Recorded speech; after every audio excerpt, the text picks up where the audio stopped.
What's up, y'all? This is your boy Eddie Jackson. Welcome back to the Drop That Podcast, baby. Now, before we get started with wrestling talk, because we got a lot to fucking digest. This episode is brought to you by Layback TV, okay? Over 10,000 channels, movies on demand, every sports channel, every HBO, multiple languages. You can download it on your iPhones on the Apple Store and your Androids on the Play Store. And you can have it at home with the Fire Sticks, okay? Just so you know. Check them out on laybacktv.com for all your questions that need to be answered. And if you need personal questions about it, go onto their Instagram and official _ laybacktv, okay? Let's get into some motherfucking wrestling talk because we got a lot. Whoa! Holy shit, guys. So we got our segment for Who You Got for Clash in Paris this Sunday. But before we do that, let's get into everything. You know what I'm saying? So, SmackDown was over there in Dublin. Raw was in Birmingham. This is this is a crash course, something like. So, we just got word that the WWE Speed Championships that were always promoted on X, on the X platform, the women's Speed Champion, So Ruka, and the men's Speed Champion, El Grande Americano, are now, those belts are going directly to NXT, which I kind of like. But my thing is that now that they're going to NXT, when we have some extra belts, how is this going to be? You know what I'm saying? Like, are we going to promote this, or is this going to end up like the Cruiserweight title, just went away? You know what I'm saying? I don't know. We'll see. Let me see, what else can we digest regarding everything? Oh, John Cena and Logan Paul in their promo for their match at Clash in Paris. John Cena owns the fuck out of Logan Paul, and if there's one thing, when I seen this promo with Cena and Logan, it brought me back to when it was No Mercy and we had to promote Roman versus John Cena Part 1, the first match they ever had, right? And was so fucking crazy. Obviously, John Cena ate up Roman Reigns completely. It was a great lesson because it made Roman a better, it made him deliver more better promos later down the road. This would help Logan. Logan is just, in the ring, he's very versatile. He's getting better and better every match, every certain particular person that he's in the ring with. It'll be a little interesting on how he's gonna perform with Cena. We might, I'm a little skeptical about it, but as far as the promos go, it's just Logan. You know what I'm saying? And he bees exactly who he is, but it just seems a little one-dimensional. Making it, interesting could help. You know what I'm saying? And a perfect example of that is Becky Lynch. Her promo in Dublin. Holy fuck. If it's Seth and other producers that are helping her with these promos, they're doing a great fucking job. I gotta be honest with you. How she drags them in and drags them in and drags them in, like with some good compliments, and then shits on them. Holy fuck, bro. She's doing great. Becky is getting on point with these promos. It's the best Becky I've ever seen.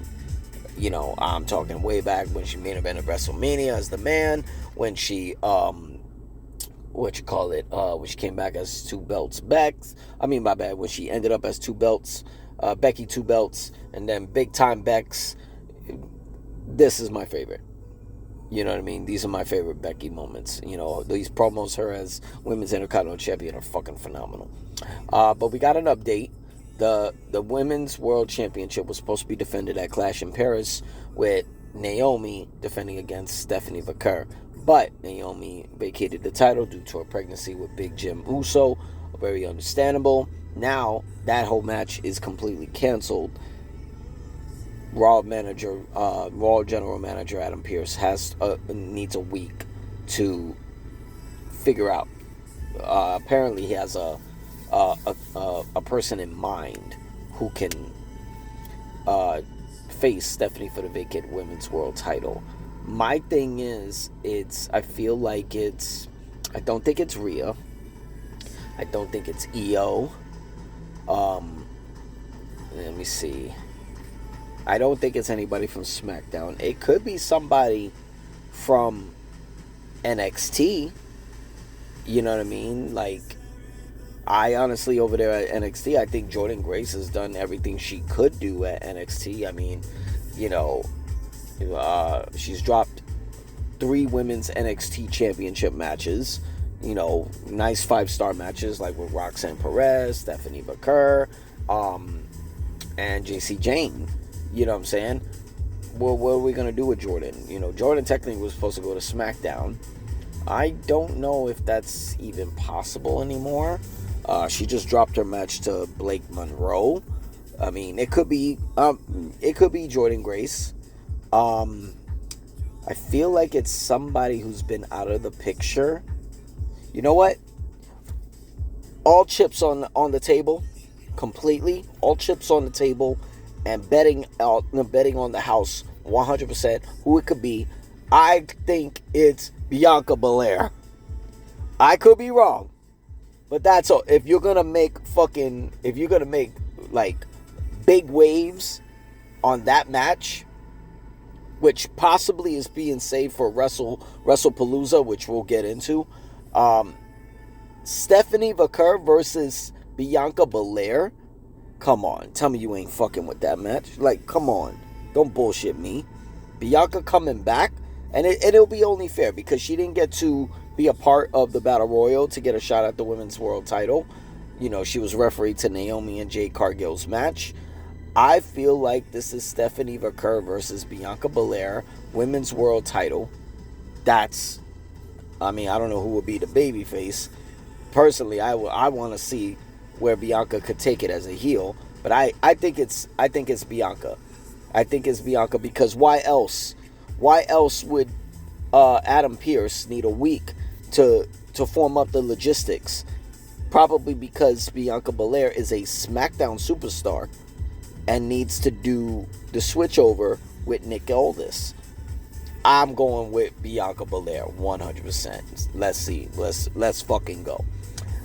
Speaking of that, speaking of WrestlePalooza, like I mentioned, WrestlingPalooza is now the rumored PLE that's finally announced that's going to be on September 20th. Now, it's a little bit of a weird name, but it's a legendary name, basically, right? But it's official. Peacock out of the fucking picture when it comes down to certain PLEs. This WrestlePalooza on September 20th is going to be the first PLE on ESPN. Now, a lot of people wonder why. You know what I'm saying? Because the contract wasn't based off years. It was based off PLEs per year at the end of the contract. You know, last year, the year before, and so forth. You know what I'm saying? But you're forgetting something. You know what I'm saying? Yes, I don't think Saturday night main events count. I'm still not even convinced those are PLEs because they're so short. And they're very timed. You know what I mean? They're very timed, choreographed. They met their quota because you had an added PLE called WWE Evolution, the all-women's card, right? And don't forget, not only was WrestleMania 2 nights, SummerSlam was 2 nights. That really puts it ahead. So they met their Peacock quota. You know what I mean? Now, WrestlePalooza is going to be the first PLE on ESPN. And I'm very curious on how this is going to operate. We know how the WWE Network operated. We know how Peacock operated. It was kind of a short version of the WWE Network. And then you got Monday Night Raw is very simplified. You know, documentaries, behind the scenes, and Monday Night Raw. You know what I'm saying? So, with that being said, ESPN is still a question mark on how that's being run because remember, that's Disney. That's Disney.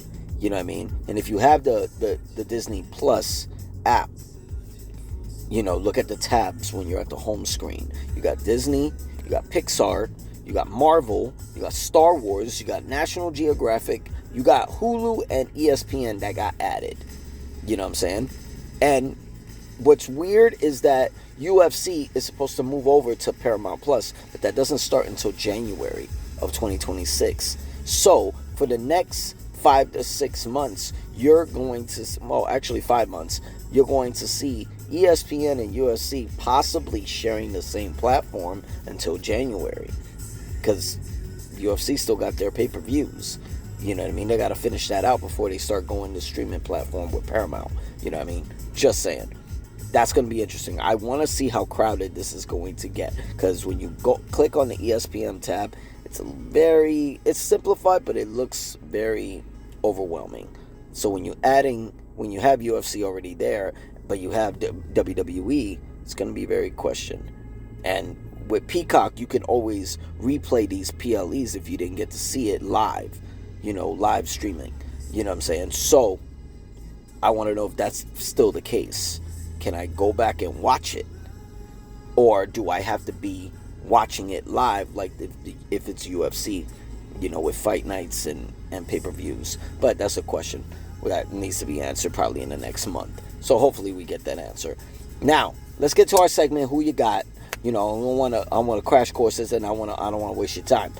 So far, Clash in Paris, we got John Cena, the self-titled GOAT, against not even new sensation, just sensation, Logan Paul.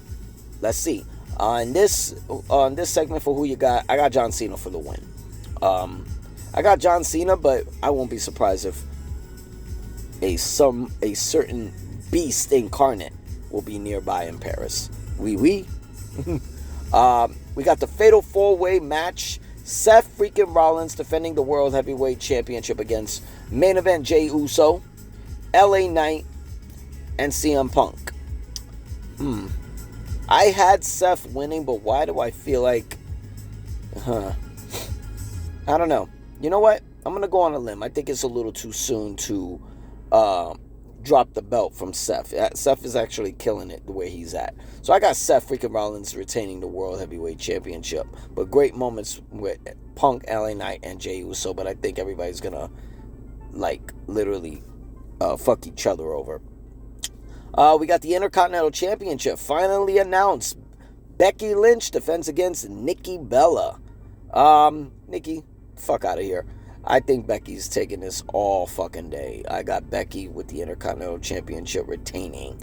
I want to, what would be so fucking cool if the low-key legend Natty popped up after the match to let Becky know what's up. Because Becky versus Natty at WrestlePalooza, money. And we got the OTC, the Tribal Chief. Roman Reigns facing the Tribal Thief, Bronson Reed. I'm going on a limb and I say this is Bronson's moment and somehow gets the dub. This is perfect. I think it's perfect storyline long term, because Bronson is still going to be around. And after Paris, Roman is going to be going to film Street Fighter. He won't be back until probably when it comes on the Survivor Series season. So somewhat mid or late, I'll say late October, wouldn't make sense for him to pull off the dub. And then we got Sheamus versus Rusev in the Door Butte match, whatever the fuck that is. I think this was just an add-on because of the Women's World Championship that they couldn't have. Damn. I want Sheamus to win, but I feel like Rusev is going to take it. So, I'm going to go on a limb and say, damn. Who could actually take this? This is a crazy match. I mean, with all these villains, you know what? I'm going to go with Sheamus. Sheamus needs a moment. You know what I'm saying? Rusev gets a lot of moments. So, I got Sheamus for the dub. But that's all we got for the Drop That podcast. I'm your boy Eddie Jax. Make sure y'all check out Clash in Paris this Sunday on Layback TV. Or if you got Peacock, whatever. Okay? Oh, yeah. I think this is the last PLE for Peacock. Holy shit. Enjoy Peacock. Can't wait to get fucking rid of y'all. I hate when y'all block our curse words, okay? Fuck out of here. Everybody should swear, okay? I'm your boy Eddie Jackson. This is Drop That Podcast. Make sure y'all subscribe, like the page. You know what I mean? Do what you do. Show support if you like what the fuck we saying. Alright? I'm out of here. Y'all be safe. Peace.